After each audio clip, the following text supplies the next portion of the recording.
stories.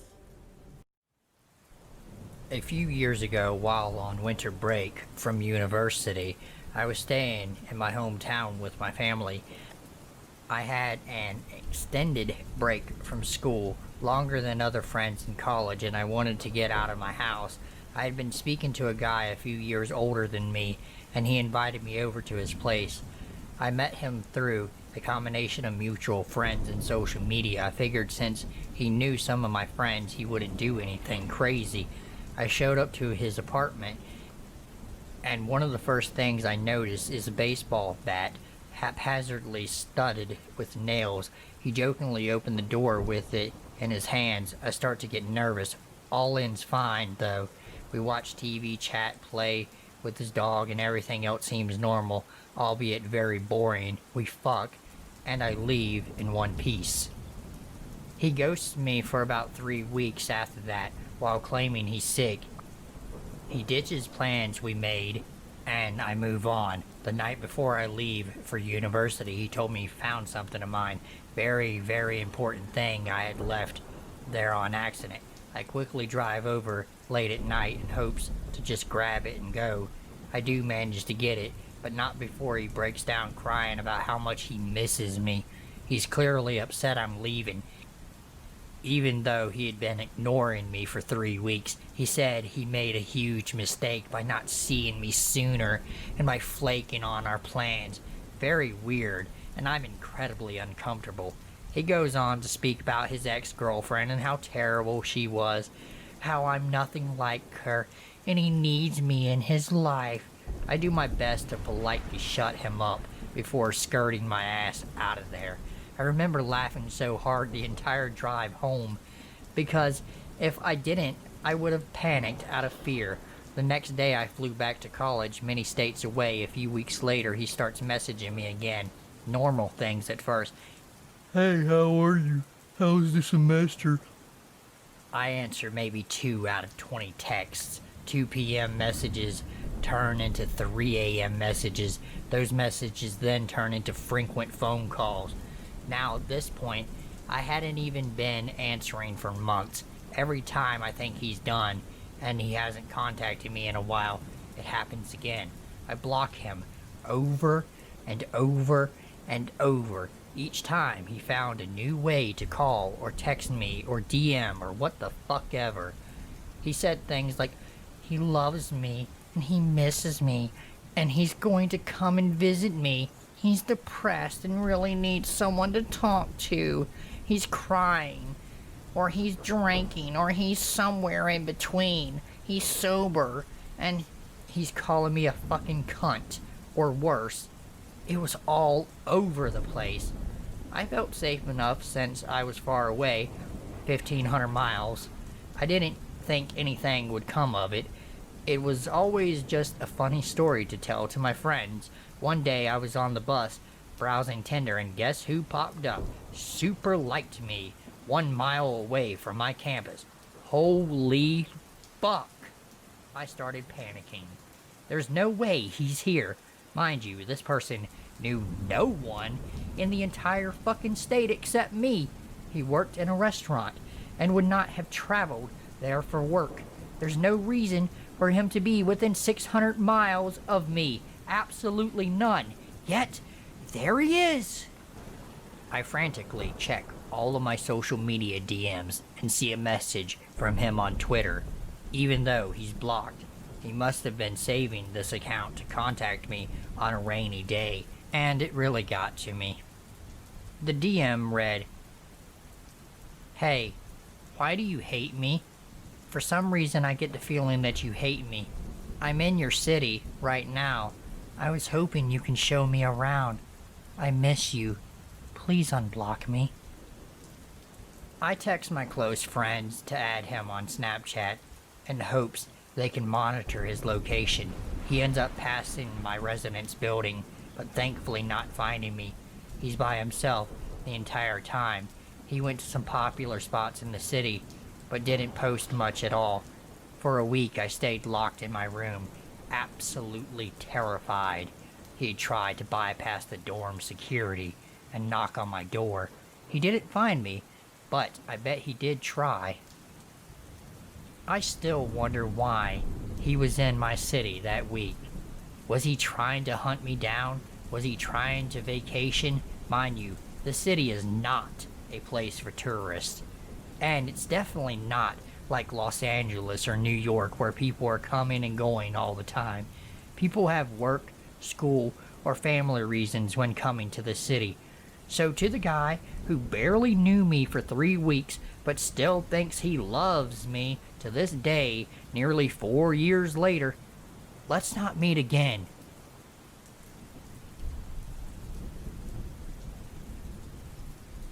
I just came out of a relationship and felt like a bit of casual dating will be fun. So I went on to Tinder. I made it clear to a few people I actually matched with and spoke to that I did not want anything serious, just a dinner date or a pub night here and there. I matched with a really cute guy. Let's call him Pete. He had just moved to my city and also wasn't looking for anything serious. He just wanted to meet some people and see some local spots. The first night that we met up at a well-known Topaz bar, I chose this place because I had a few friends there that were waitresses and the bar staff, so I felt safe meeting a stranger here. He was on time. We had nice chats, really cool guy on first impression. We spoke about work, to which he responded that he's a software developer but he's just starting his freelancing career. We spoke about where he stays now, that he's moved up here, and he said that he's sharing a place with some friends. Rent is quite pricey in this city, so it made sense to me. He asked where I live, and I told him that I'm lucky to even have my own bedroom apartment and quite a nice and popular part of town, mostly thanks to my parents that helped me save and gave me a portion of the deposit money for my 21st birthday, which I invested and grew into. I had enough to put down on a decent deposit. He then offered to drop me off at home, but I said no, I'd prefer to Uber home by myself. He asked if this was because I was going to meet someone else after him, and I laughed because I genuinely thought this was a joke. The next time I saw Pete was about 3 days later. He said that he knew it was fast, but he actually couldn't stop thinking about me and he wanted to see me again. This time we met at a different restaurant, also one I chose because I went to school with the owner and knew all of the staff pretty well. The place is a little bit more pricey, and he got super annoyed with me for ordering as much as I did. I couldn't understand why, since I insisted on paying for my own stuff both times we met. That night, same story. Let me drop you off at home, please. Again, I said no. While we were in the middle of this conversation, he gets a call. He stepped away, but I could hear a fair amount. No, I'm not going to stay with you again.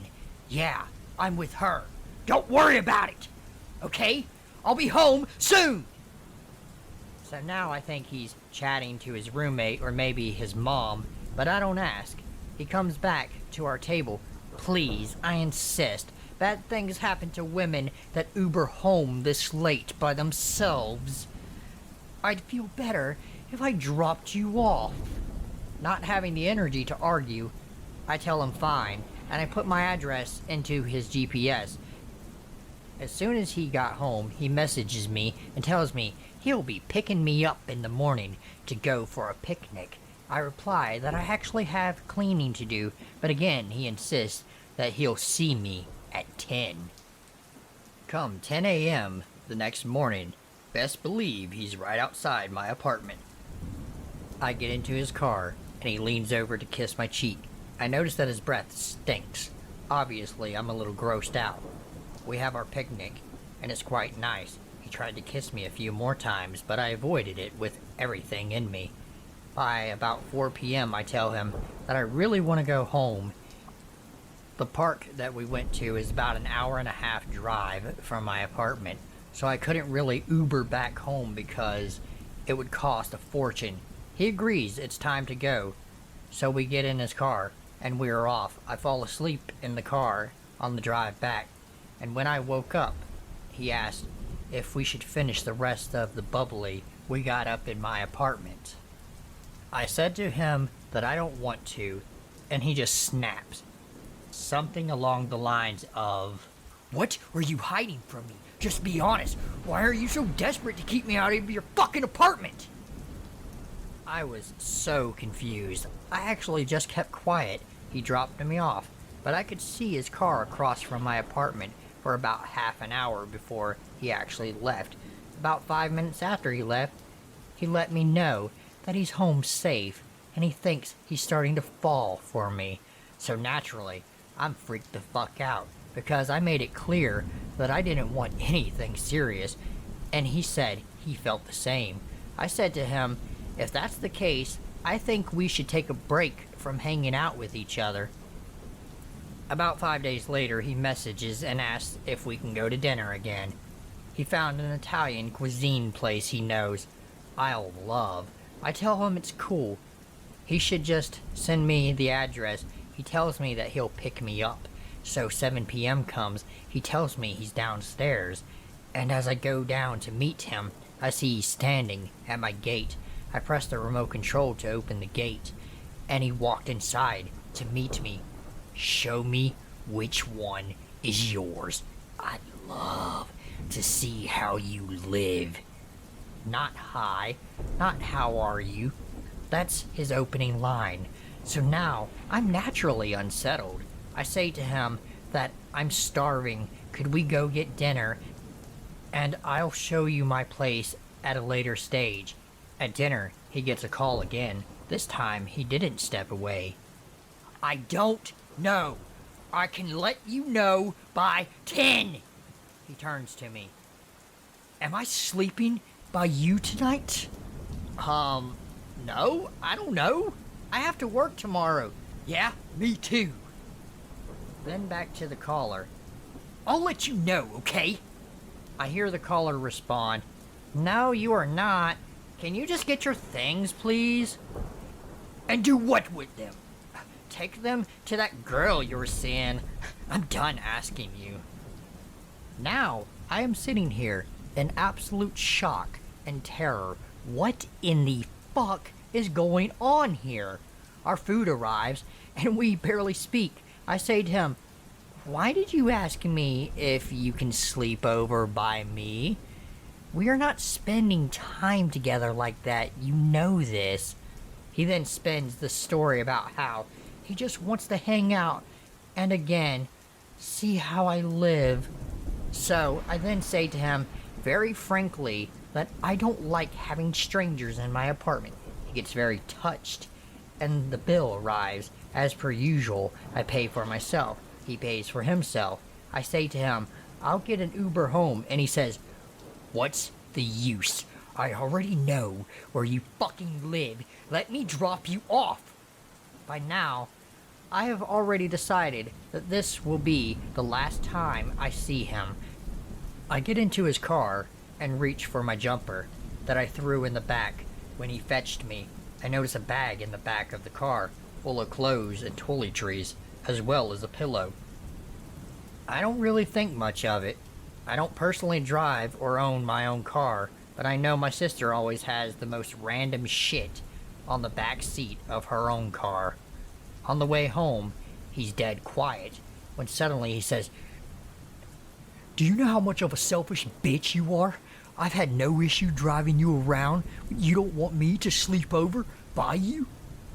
I say to him that I've never had an issue with Ubering, and if he's so touched, I also have no issue with paying him what the Ubers would have cost me. I'm over this, and I'm not even playing nice anymore. His phone rings again. The caller says, your stuff is in the security room by the gate, Pete.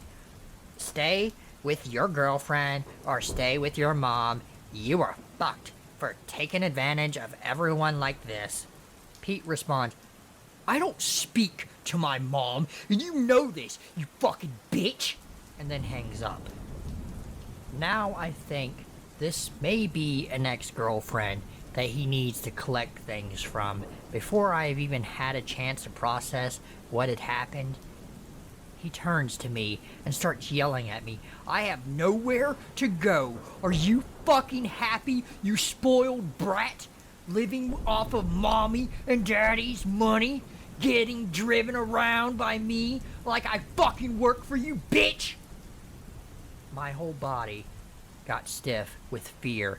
I don't know if I'm going to cry or throw up. In my head, I'm just planning how I'm going to grab my bag the second he stops and run straight to the cafe under my apartment. If you run through the cafe, you can get to the gate that takes you to the back part of my apartment, and it works with fingerprint access. There wasn't time to still find my keys in my bag, but I didn't want the main gate I normally use to open wide enough for him to get in when I go in.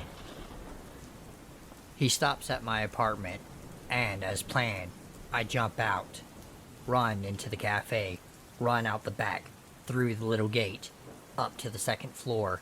My apartment was on the fourth floor, and I hammered on a neighbor's door. I went inside and told her and her husband everything that had happened, and asked if they would mind calling the cafe to explain why I ran through with no explanation and in such a state. I blocked Pete, and I haven't seen him since. I'm still not sure what his case was. From what I gathered, he was basically homeless, and I think he wanted to get into my apartment to maybe sleep over there for a while. I'm not sure if the girl that kept calling him was also a Tinder date that let him into her apartment and he just never left. All I know is that he scared the living daylights out of me, and I never ever want to fucking see him again.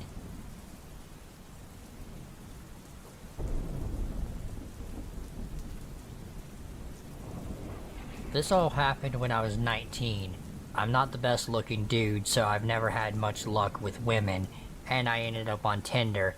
I wasn't having much luck there either until like the third month of using it, when a blonde woman named Katie messaged me.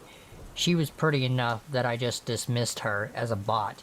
It wasn't until 3 days later that she messaged me again, which was odd because bots almost never message more than once. I clicked on her chat and replied, then looked at her profile. What I saw was pretty generic, but definitely wasn't a bot's profile. We had been talking for like a month when she proposed the idea that I come see her. I was pretty reluctant, as she lived nearly 8 hours from me by car, but I had to admit I really did like her quite a bit, and I had been thinking about asking her if I could come see her for a while now. After a bit more badgering from her, I finally said that I would take the drive to see her. At this point, I had no reason to doubt, so she was who she said she was. We had video chatted every other week, and I called most days. I just assumed I got really lucky. Things did get a little weird on the way there, though. She kept messaging me, asking me where I was and making sure I was still coming. At some points, when I'd take more than 30 minutes to respond, she'd send me a slew of annoyed texts. Admittedly, I chalked it all up to her being nervous about me coming to see her. I was pretty nervous too, so I couldn't blame her. I had a hard time finding the house at first. The directions she gave me were pretty confusing, and it was all back through a series of gravel and dirt roads and a large thicket of trees. It was still about midway when I came onto an old-looking house. A window on the second floor was boarded up, but it didn't look abandoned. It just looked worn from the weather. Katie's red buggy that she liked to talk about was parked in front of the garage. I took out my phone and texted her that I was here. She only sent a smiley face in return. When I got out of my car to go knock on the door, I noticed that someone was looking at me from one of the second floor windows. I found it a little creepy, but I figured it was just her father or something. She had told me that he comes to stay with her every now and again, so I ignored it and knocked on her door. She answered with a smile and even gave me a kiss, which was a surprise, and I followed her inside. We sat down on her couch and started talking about our plans. When I asked her about her dad, "You didn't tell me that your dad was here," I said. "Was that going to be a surprise, or—" Katie looked confused and told me that her dad wasn't in here. I still thought she was keeping up the act, and I told her that she didn't have to keep pretending, and that I had seen him looking at me through the upstairs window. Katie went pale and said that we had to get out of there now. We ran out to our cars, and when I questioned Katie, she informed me that her dad wasn't there and that she had been home alone until I showed up. I called the police, and while we was on the phone giving the address, Katie gasped and pointed at the window where I seen the guy last. He was looking at us from the window again. I got a better look of him, and he seemed older and frail, almost like he hadn't eaten anything in a while. He left the window after he saw that we saw him. The police took half an hour to show up, and the whole time Katie was crying and mumbling about how she was an idiot for not keeping her doors locked. When the police finally did show up, one started asking me and Katie questions, and the other two searched the house. They came back out a little later and told me and Katie that while they didn't find anyone, they did find that the back door was hanging open. Whoever it was had ran out into the woods, but the cops were sure the house was empty.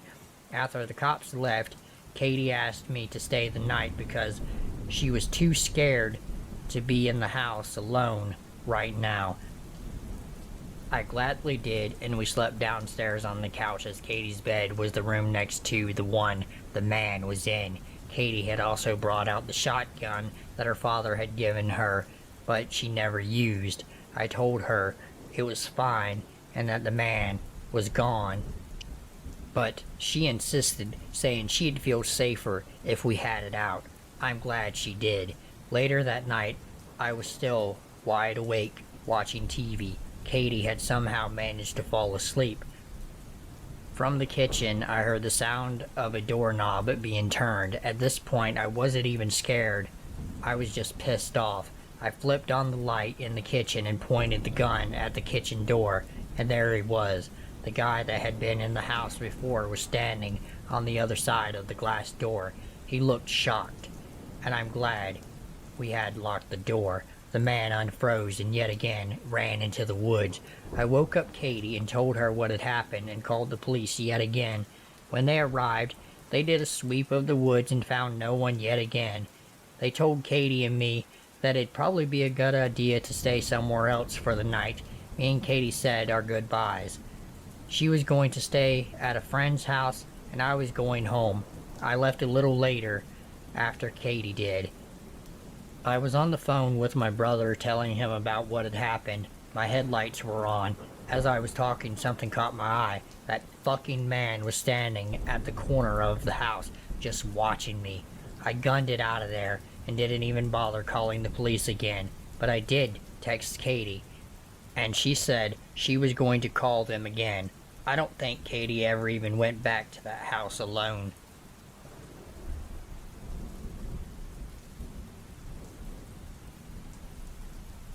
If you are new, go ahead and hit the like button and subscribe to my channel, as it really helps me out. And if you are already subscribed, welcome back and thank you for subscribing.